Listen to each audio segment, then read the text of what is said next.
अरे एक है सरिया ते पढ़ाई लिखाई ना करबे मर्दे, दिन भर गांव के लोग फोन के संगे घूमत रहता रे। बाबूजी करेक्टर पर दाग मत लगाई, अभी देवघर जाइबे वरदान मांग के आई। ठीक है बा जो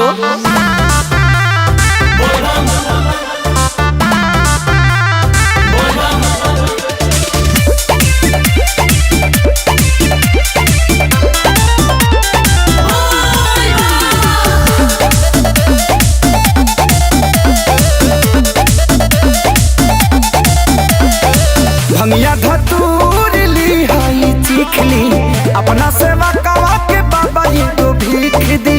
बाबा मजबूरी बुझना तो बाप बड़ा मारी।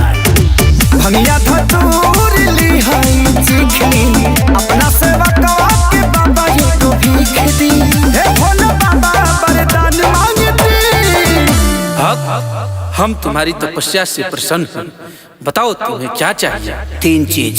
एगो नारी एगो गाड़ी नोट छापे का मशीन, एगो नारी एगो गाड़ी नोट छापे का मशीन, एगो नारी एगो गाड़ी नोट छापे का मशीन। ओम नमः पार्वती पते हे गौरा मैया तोहर पदतनि पैया, हमहु बर मांगतनि दिन। हम तुम्हारी तपस्या से प्रसन्न हुए बालिके, बताओ तुम्हें क्या चाहिए? सुनर घर एगो घर एगो वाशिंग मशीन।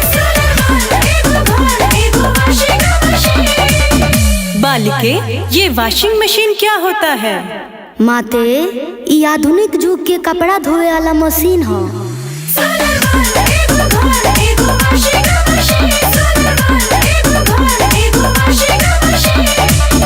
बाबा सब तो दे देनी, अभी सोचा तो नहीं मलबा कहीं खपा दी। इतना कुछ मिलने के बाद क्या क्या करोगे भाव? सुनी बाबा लेबे जात बानी हम तो महल होया करिया ये बाबा, चढ़े खातिर किनबे अबकी फॉर्च्यूनर बढ़िया ये बाबा। देनी लौटाई हम दुखवा के दी। बालक तुम लालची हो क्या? बाकी लोग हरिचंद्र थोड़ी आइल बा, छोड़ी अब हमके दोसर बर देती हटाई। क्या अमर पाली जैसन साली होखे मौगी के बहिन, अमर पाली जैसन साली होखे मौगी के बहिन, अमर पाली जैसन साली होखे मौगी के बहिन। क्या गौरा माँ, इस पगले को महादेव सब कुछ दे दिए और आप हैं कि मेरे पे ध्यान नहीं दे रही हैं। बालिके तुम्हें सब कुछ मिलेगा, बताओ तो सही। Thank you so much Gaura माँ, तोहरा जैसन के होना सच कहता नहीं तोहर गजबे बसी। माते बोलो। एक लड़के से बहुत प्यार करती हूँ, अगर आज्ञा हो तो वही मांग लूं।